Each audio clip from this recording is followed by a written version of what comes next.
What's going on, everybody? Welcome back to Talkin for Jake. Hope you're all doing well. Let's start with the AFC and NFC championships. In the AFC championship, the New England Patriots defeat the Denver Broncos 10-7. They move on to the Super Bowl. These just pathetically spoiled Patriots fans had a 7-year little vacation from the Super Bowl. Now they are back in the Super Bowl as Drake May and the Patriots defense defeat the Denver Broncos, of course, without Bo Nix, 10-7. Patriots rushing 4, and he's going deep. He's got a man open, by the way, and he's got it at the 10-yard line. On 2nd and goal. Take the handoff, throw to the end zone. Wide open, caught for a touchdown. Cortland Sutton, and the Broncos strike. 3rd and 6. Here comes the pressure. He's running away from it. Stidham running after the chains, and he dives close, but will be a yard short. These guys are tight. Going to be hard to run in the middle. Got to throw it. Oh, they're coming after him, and he is intercepted. Backing up.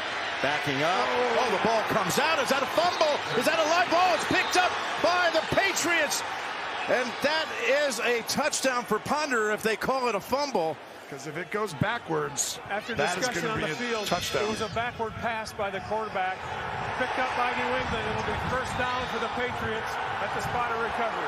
And 4. Taken off is May. Drake May to the end zone for the New England touchdown. Including the game winner in overtime. Here's Lutz from 54. No, it wanders right. 3rd and 15. May gonna run with it. And look how far he goes. Oh, that was genius. He did it because he knew he couldn't get out of bounds before the clock ran out. He might have a second.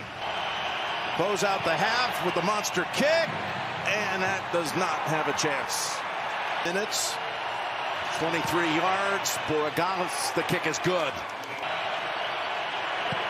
Kick's on the way, and that is wide right. Earlier in this half, this to tie the game. And the kick, no good. Rushing 5. This is a deep throw, and it is picked off. Intercepted. No safety deep. Oh, here he goes. He can try to beat him with his legs. As Ellis runs after him, and May got there. Action got started in the first quarter, as you saw from my clip. I think this was his first or maybe the second drive of the game for Denver. Jarrett Stidham, long pass inside of 10 to Marvin Mims. 2 plays later, 2nd and goal from the 6-yard line. Stidham to Cortland Sutton, touchdown. 7-0 Denver. A little bit later, it'll be early in the second quarter, still 7-0 Denver. Stidham on 3rd and 6 from about the brink of the red zone, runs close to the first down. He stopped a yard short, 4th and 1. They would go for it instead of taking the points. Stidham under immense pressure gets picked off. I don't understand why Sean Payton did not take the points here. I didn't understand it in the moment, didn't understand it in retrospect. After the game, I don't understand it at all. More on that in a minute. Fast forwarding, last 3 minutes of the first half, 3rd and 4 for Denver. Stidham backing way up. Ball comes loose. Originally with a fumble and a recovery for a touchdown. It looked like. And they said incomplete.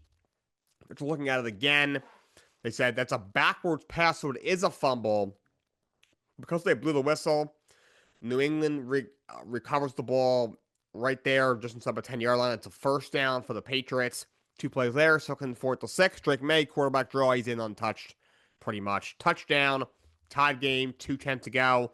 Will Lutz with a 54-yard field goal with 23 seconds left in the first half would just miss it wide right. There was a lot of wind up there in this game, even before the snow really came down.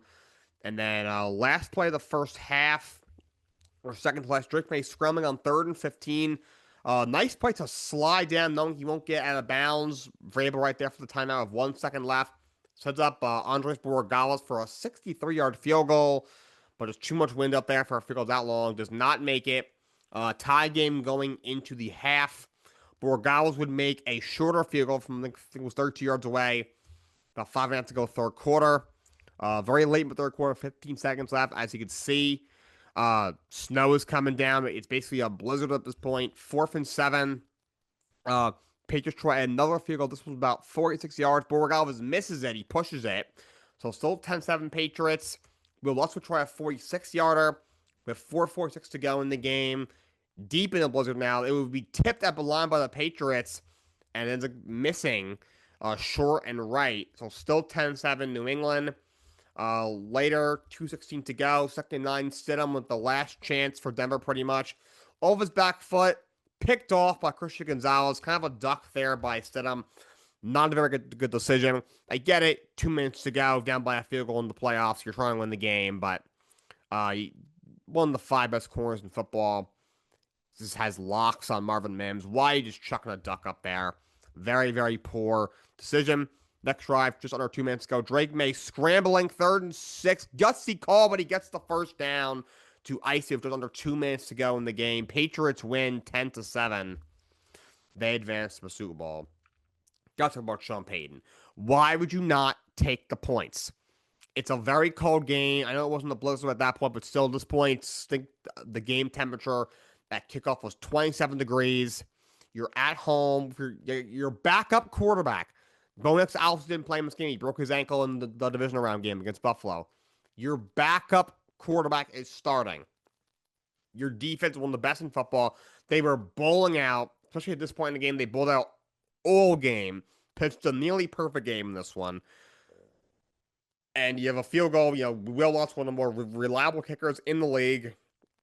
But not even that long of a field goal would have been maybe a 40-yarder, maybe 42, 43-yarder. Would have been a shorter field goal. I'm sure Will Lutz would have made it. You go up 2 scores. You go up 10-0 in the second quarter.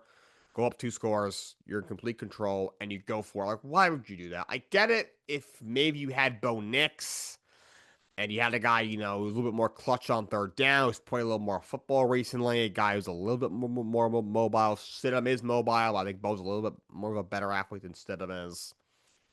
I don't understand that at all. That was just a horrific decision. And that's a heartbreaker for Denver. Getting that close, even with your backup quarterback, snow game at home. You missed 2 field goals in the game too, which was the difference in this game. Just really, really bad loss for the Denver Broncos. For the Patriots, Drake May did not play well in this game. Threw for only 86 yards, but he did have make some plays with his legs. He ran one in. I think he had close to 80 rushing yards, and he had the game-sealing first down run late in the 4th quarter. And Patriots defense, another incredible performance from them, and they advanced to the Super Bowl. Patriots, actually, they have not lost a road game this year, which is, I didn't realize that, which is kind of crazy. Something had to give. Their regular season records, this is Denver was 8-1 at home in the regular season. The Patriots were 8-0 on the road, so something had to give. And it ended up being the Broncos at home giving is Patriots defeat them to go back to the Super Bowl. And then the Seahawks beat the Rams 31-27. They will meet them in the Super Bowl. Fantastic game. Much better game than the AFC Championship game, which was kind of a snooze fest. Puka Nacua had 165 yards and a touchdown in the loss. Stafford 374 and 3 touchdowns in the loss. Sam Darnold was with 346 yards and 3 touchdowns, no interceptions, 153 yards and a touchdown for Jackson Smith-Njigba. Today, 3rd and 5. Darnold back to float one deep, has a man, Shaheed! He's got it! Foot race and he's tripped up. A bomb to Rashid Shaheed, and that's a heck of a start. Walker gets it again, tries to sprint to the edge. He's so fast, he gets there! Touchdown, Seattle! Beat on what he's doing. Darnold looking at him again. Some pressure, though. Hit as he throws. Man open. Guess who? Smith-Njigba. Touchdown, Seattle. Let the best punter in the league come out and change field position. That's what they'll try and do. Beautiful spiraling deep kick. Smith, who bobbled up before. He lost it. Seattle recovers. Darnold to throw. Back. Hit. Throws. End zone. Caught. Touchdown. Jake Bobo. And here, Stafford looking to throw. Floats one end zone. Adams is in. Touchdown, LA. It's to his offensive line. He's done a great job. 3rd down here over the middle. Cooper Kupp is in. Touchdown. Seahawks.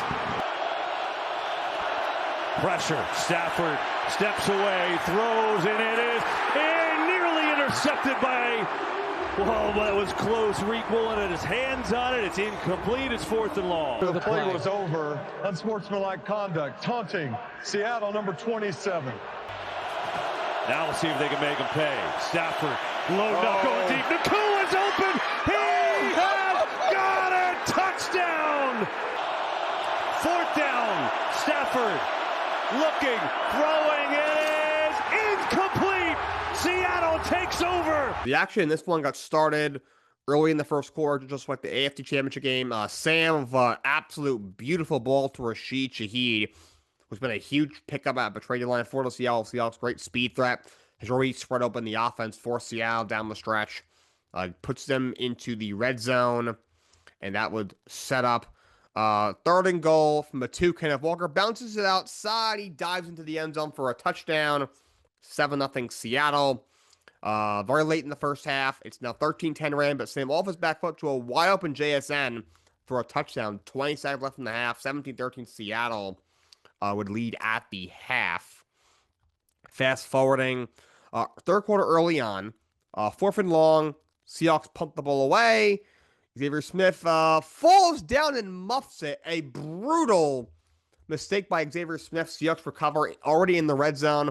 Very next play, Sam with a ball fake. It's hazy throws, but still delivers a perfect pass to Jake Bobo for a touchdown. 24-13 Seattle. A little bit later in the 3rd quarter, very next drive, Stafford on 1st and goal. Beautiful pass to Devontae Adams for a touchdown. 24-20 now Seattle. Less than 5 to go 3rd quarter. Sam Darnold on 3rd and 3. Finds Cooper Kupp for a touchdown. Remember, Cooper Kupp, of course, was on the Rams for a very long time. Won a Super Bowl with them a few years ago. That was in that crazy year he had. Scores a touchdown in the AFC Championship game against his former team. 31-20 Seattle takes the lead. Next drive, Stafford on 3rd and 12. Steps up. It's broken up. Great plays made there by Tariq Woolen.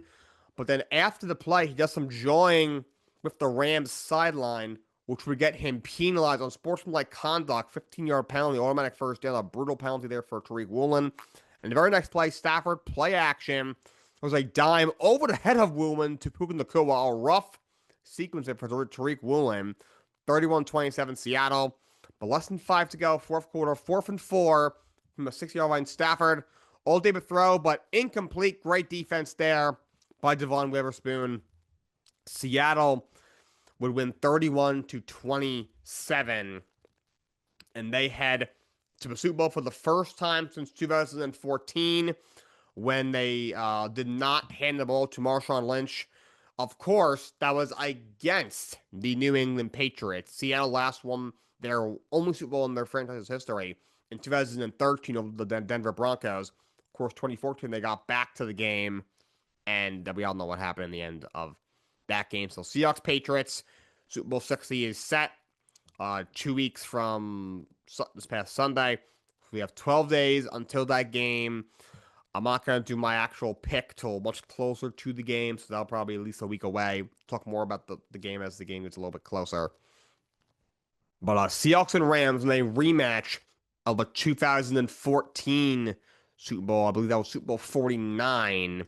That is the match that is set for, I believe the day is February 8th. By the way, the Super Bowl is going to be on Valentine's Day next year, but this year, I think it's on February 8th. Yeah, February 8th. Couple of baseball, an extension and a signing in the Major League Baseball. The Cleveland Guardians extend Jose Ramirez. The extension is technically 7 years, $175 million.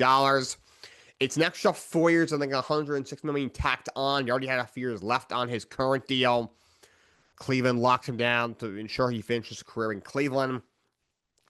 I've never seen a player be that's recognized as being an elite player and still be underrated. That's how good Jose Ramirez is.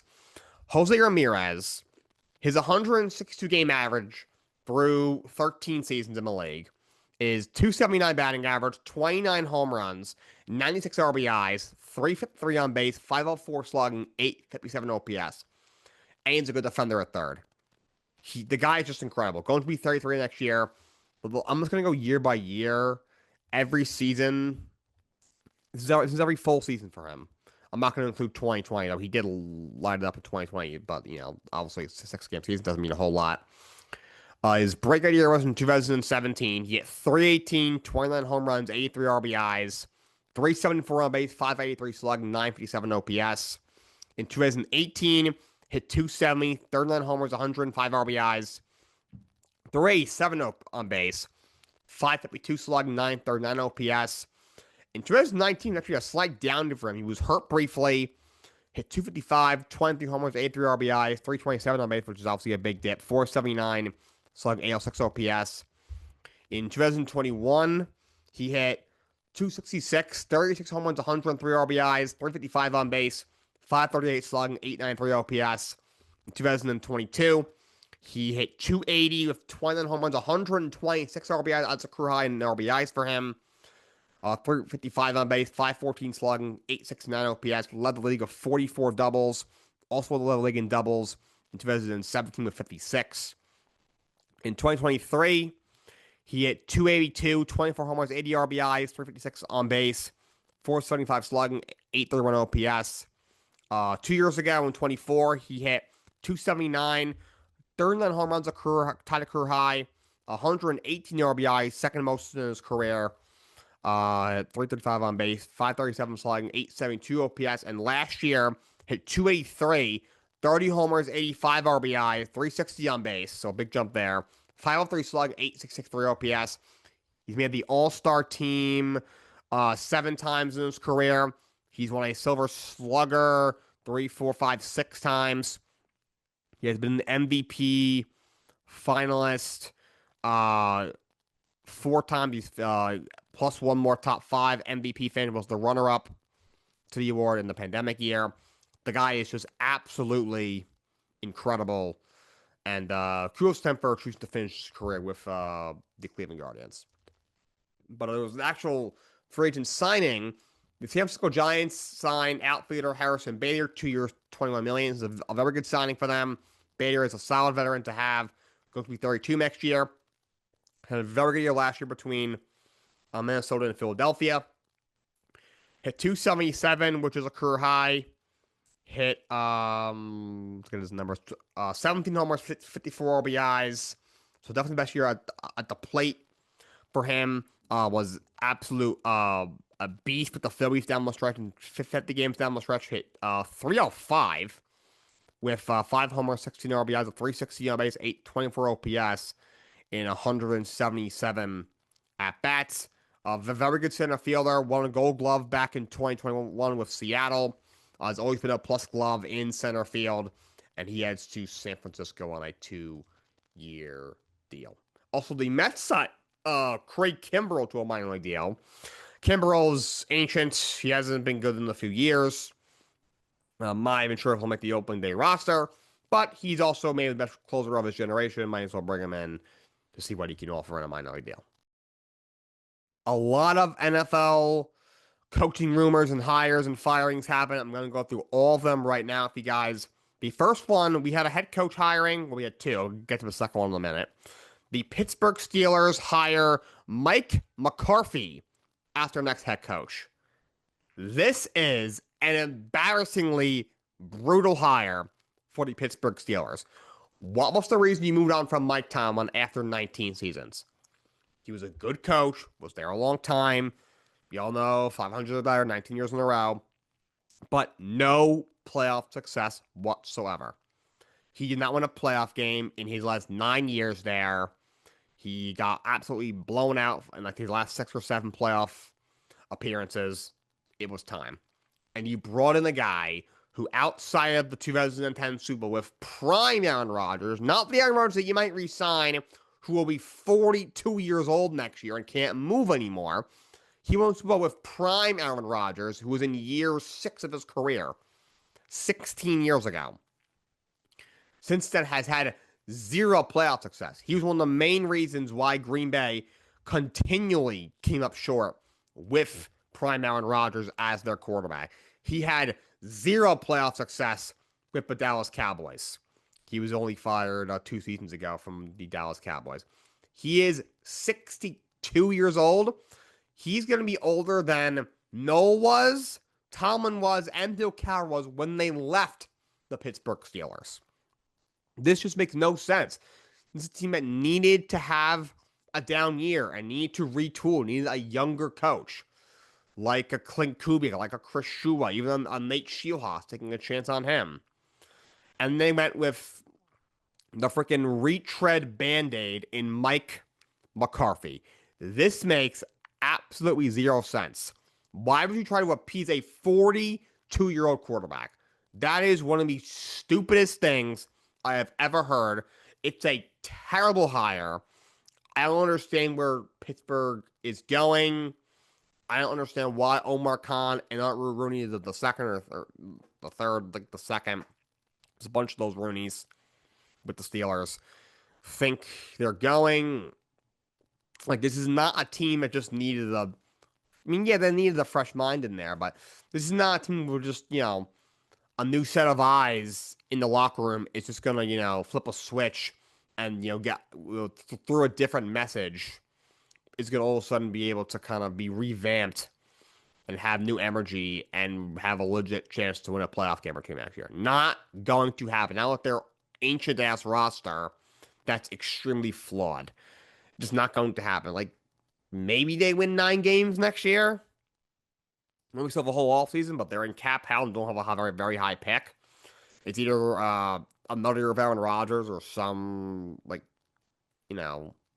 serviceable bridge quarterback, which is probably going to be a downgrade from a 42-year-old Aaron Rodgers, to be honest. If they got like Malik Willis or something like that, or Marcus Mariota or one of these other guys.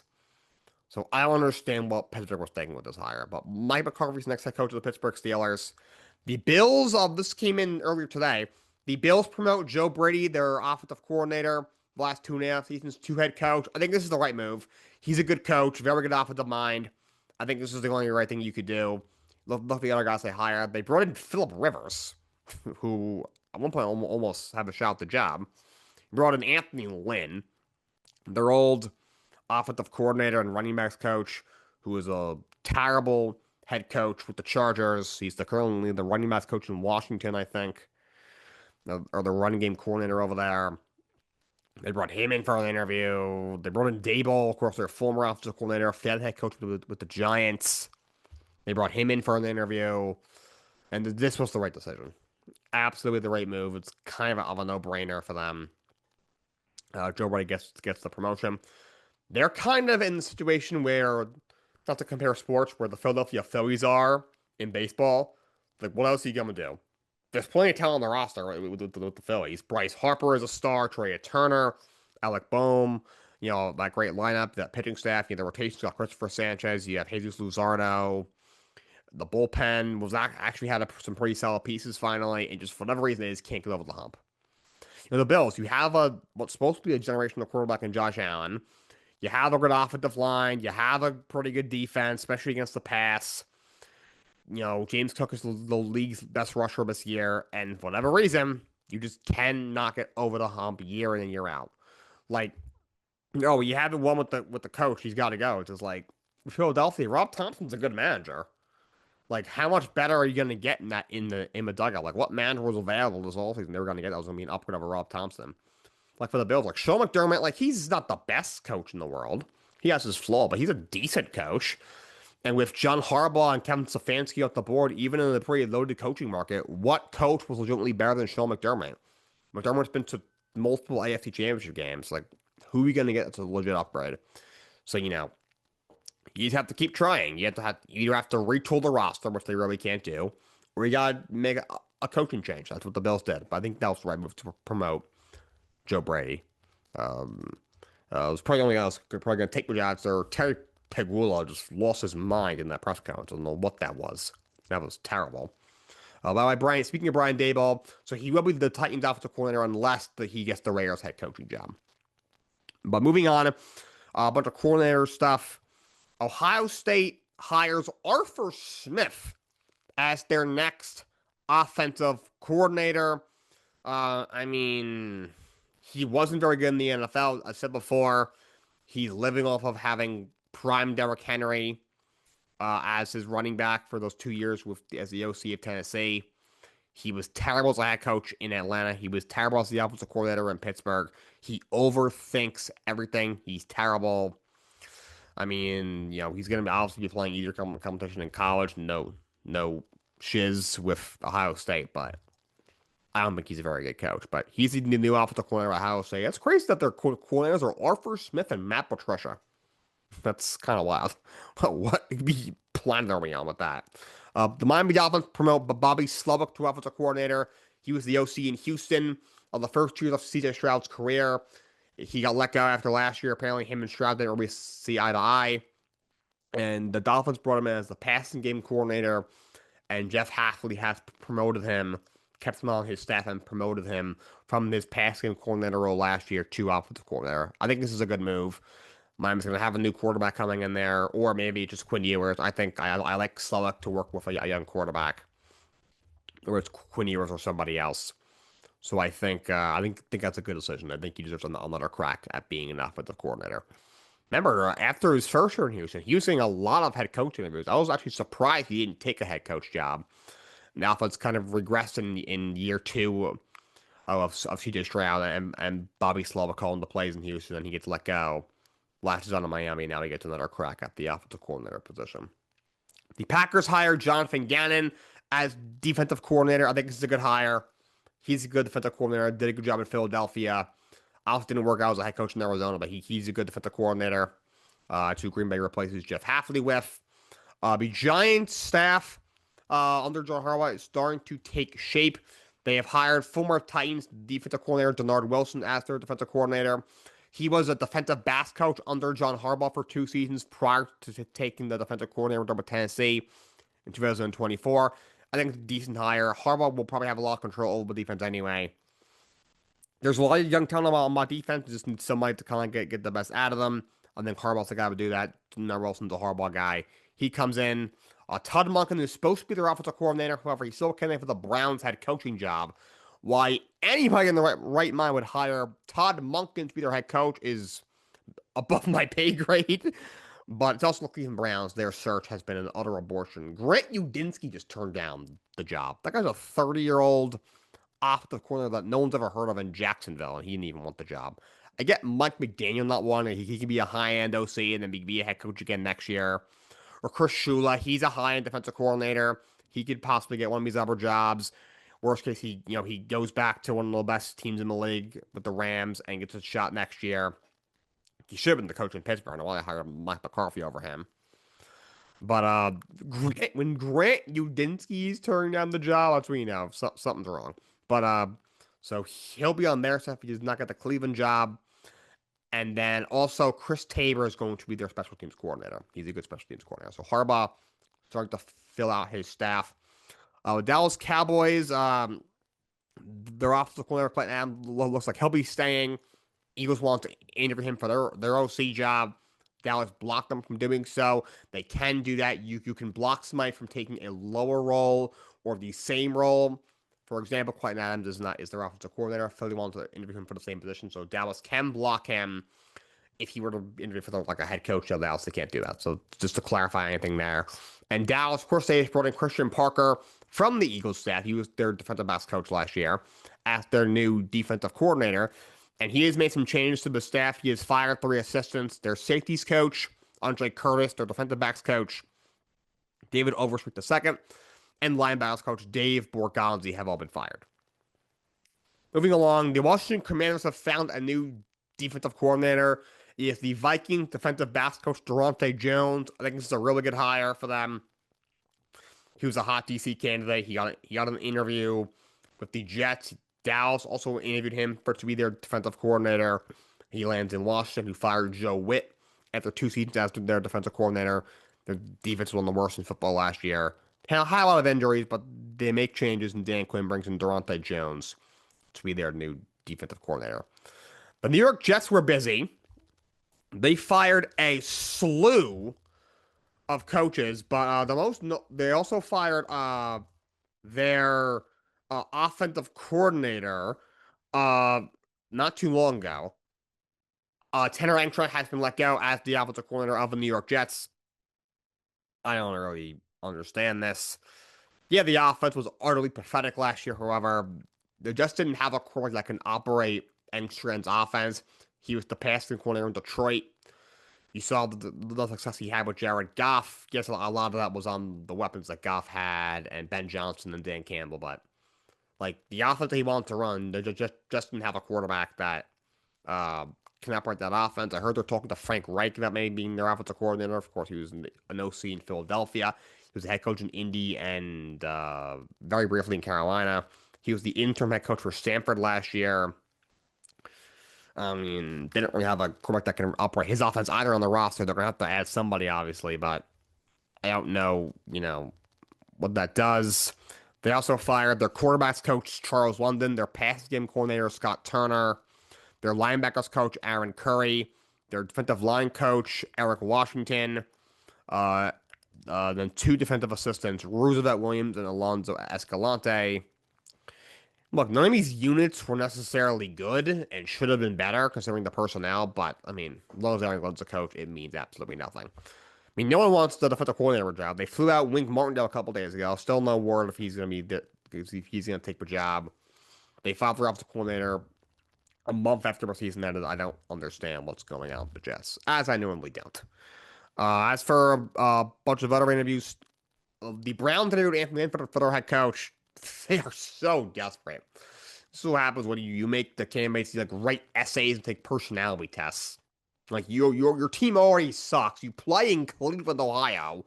No one's gonna want that job. It's gonna be Jim Schwartz. I'm telling you right now. It's gonna be Jim Schwartz. Mike McDaniel has canceled his head coach interview. Well, he did cancel his interview with the Bills even before they hired Joe Brady.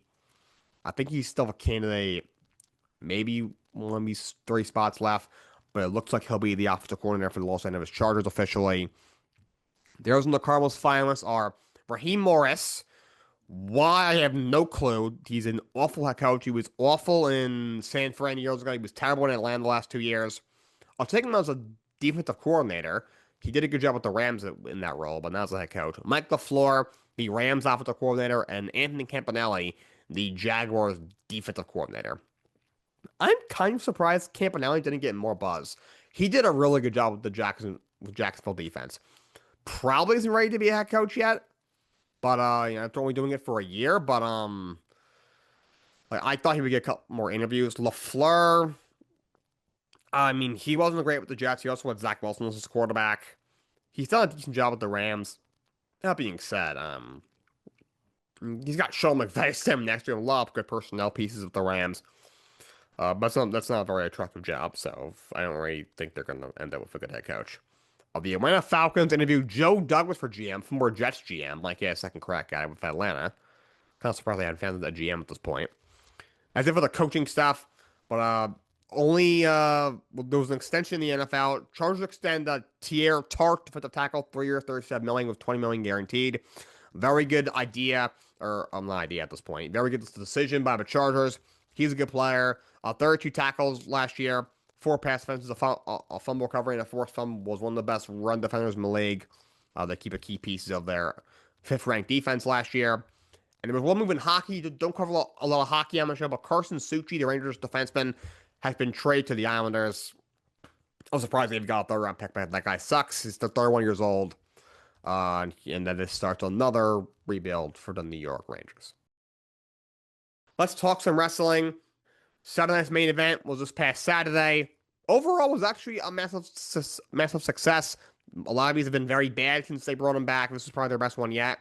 The first match was Cody Rhodes and Jacob Fatu. We didn't end up getting a match, and it being this crazy brawl. Ended with Drew McIntyre attacking Jacob Fatu and then powerbombing Cody Rhodes from the balcony through a table. Was really awesome. Story building brawl, really entertaining brawl. And then McIntyre at the end goes into the ring and kind of showboats, and then the camera zooming in on his very serious face. That was very entertaining. Very, very entertaining. I was very happy with the brawl. Then we had the women's tag team champion match. Rhea Ripley and Io Sky defending against Liv Morgan and Roxanne Perez. Rio picked up the win. Raquel Rodriguez trying to get involved. She did, but then Stephanie Vaquer, the women's champion, fends her off, and Rio ends up retaining. Very good match. Then we had AJ Styles for the last time ever against Shinsuke Nakamura. A incredible match. Best match of the night by far, in my opinion. That was absolutely fantastic. This is the match they should have had at WrestleMania 34. Great match. You saw that they hugged afterwards. This meant a lot to them. You saw Nakamura as a guy who's kind of been through a lot. Hasn't gotten the push that he deserves. It was really cool to see him come out in the red leather. To obviously his old theme is back, and put on a really banger match. You could tell it meant a lot to him having the crowd behind him. The end when he hugged AJ Styles, you could tell that this meant a lot to him. And honestly, you could tell that the fans, really appreciated. Even like I'm not a Nakamura fan. I never really have been, to be honest, but in recent years I really haven't been a fan. I've kind of railed on him. I really appreciate him putting on maybe his best performance since the 2018 Royal Rumble. He was great. That was a fantastic match. Honestly, he really moved me. I really hope that he gets a legit push because I don't know how many matches that guy has left in him. But if he could do that every time, sign me up. And the Fatal 4-Way, Sami Zayn, Randy Orton, Damian Priest, Trick Williams in the number one contenders match for the WWE Championship at the Royal Rumble. Sami Zayn wins. This match was kind of boring. It was just so predictable. I don't like that Sami won. I think he needs a character change. Every week, it's him. He comes out. He screams at the crowd, I'm going to finally win the championship. I'm the underdog. Like, it's enough. Enough. I like Sami Zayn. I don't not like Sami Zayn, to be honest. He's a very good in-ring wrestler. His promos, though, have gotten so stale. His character work has gotten stale. I think it's time for a change. I would have preferred him win the Rumble and fight Drew at WrestleMania. That's when you could have potentially put the title on him. But I just don't think he's a world champion material. I think his reign would probably be pretty boring. It'll be like Cody Rhodes all over again. So I would have had Trick Williams win this match. That guy you just shove a rocket to. You put him in a world title match against Drew McIntyre. You give us a good match. We all know Drew's winning. You cannot put the title on Sami Zayn right now at the Royal Rumble. It's not happening. But but even like Damian Priest, give those two a proper ending to their feud from last year with Drew McIntyre winning like he should have. Randy Orton, it seems like those two guys have been feuding on and off since SummerSlam. Like, give them a real, legit match and close that chapter finally. But no, they had to run it back with Sami Zayn. So I don't really agree with that, to be honest. But let's move on to Monday Night Raw. We started with an AJ Styles promo ahead of his potential last match with Gunther at the Royal Rumble. He said, there's still people he wants to fight one more time. He wants to be world champion one more time. And then he was answered by CM Punk, the current world champion. Kind of said, sort of kind of doubted them that he could beat Gunther. But then they agreed to have a world championship match later in the show, and to being the main event. Next match was a 6-woman tag team match. Riel, who are, of course, the women's tag champions, and Stephanie Vaquer, the women's world champion, against Liv Morgan, Roxanne Perez, and Raquel Rodriguez of a Judgment Day. Overall, good match. Rio, Io, and Vaquer win. Rhea Ripley gets the pinfall in this one. Later in the evening, Vaquer and Raquel had another brawl.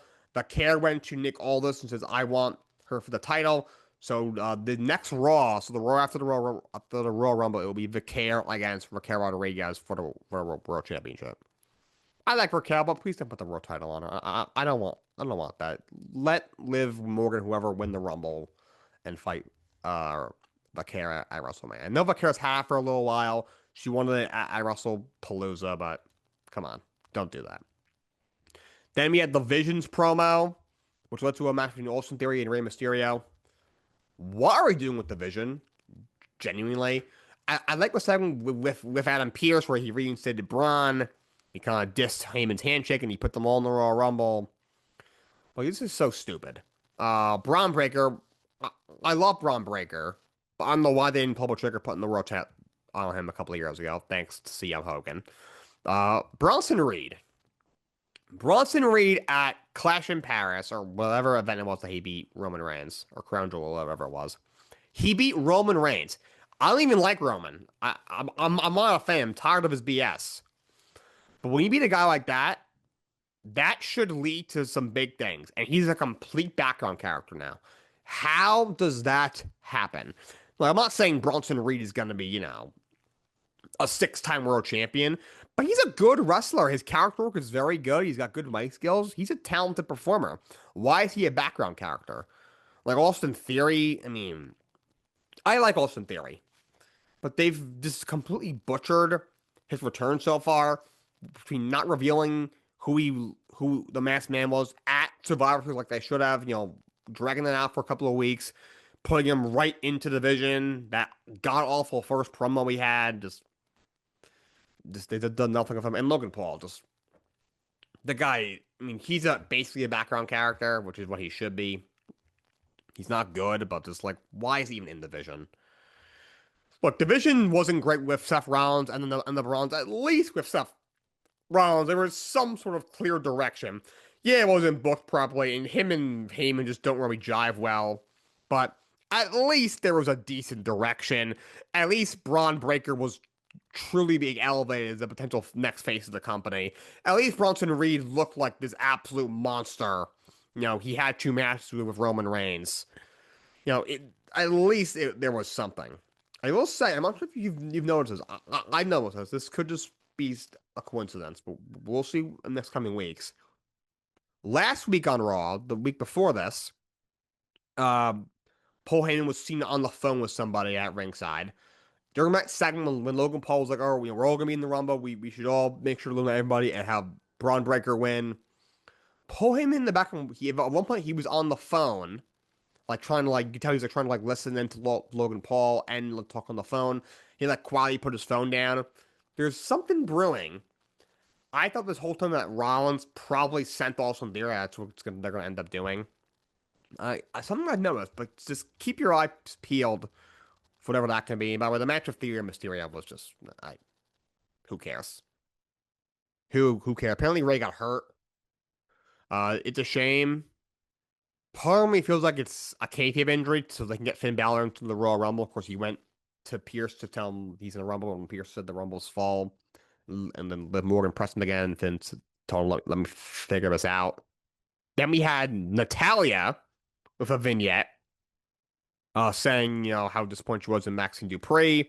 And she said, Natalya elevates, but Natty decimates. So I'm assuming her and Maxine will feud. And then we ended up having a Becky Lynch promo. Becky Lynch is so funny. She is the funniest talent on the roster. I love what she's doing. Of course, she's the Intercontinental Champion as well. Then her and Asuka and Kairi Sane had a moment. I love how they're like, we lost our organs because of you. And then, of course, Kairi Sane got yelled out again. It was very, very funny. Then Michael Cole had a sit-down interview with Gunther, where Gunther kind of threatened him. This was a very good interview, though. That was a lot of fun to watch. I mean, a number 1 contenders match for the not the New Days, the Usos World Tag Team Championships. Alpha Academy, of course, here Tozawa and Otis. The Creed Brothers, the New Day, and Los Americanos. This tag team match was basically WWE being like, who are some of our most underutilized talents? Let's throw them all in a tag team match. Like the Creed Brothers are so freaking good. I don't know why they broke up American Made. I don't know why they just didn't keep going down that path. The New Day's here run has sucked. Los Americanos are something, whatever you. And then even Alpha Academy, like Akira Tozawa is not this bum. He's a legitimately good performer, and Otis, if nothing else, is funny. But Alpha Academy wins. Very happy for them. Of course, they fist up Jey Uso on ringside. They need to put the titles on these two guys. They don't have to have a long run, obviously, but they deserve it. Akira Tozawa was talented.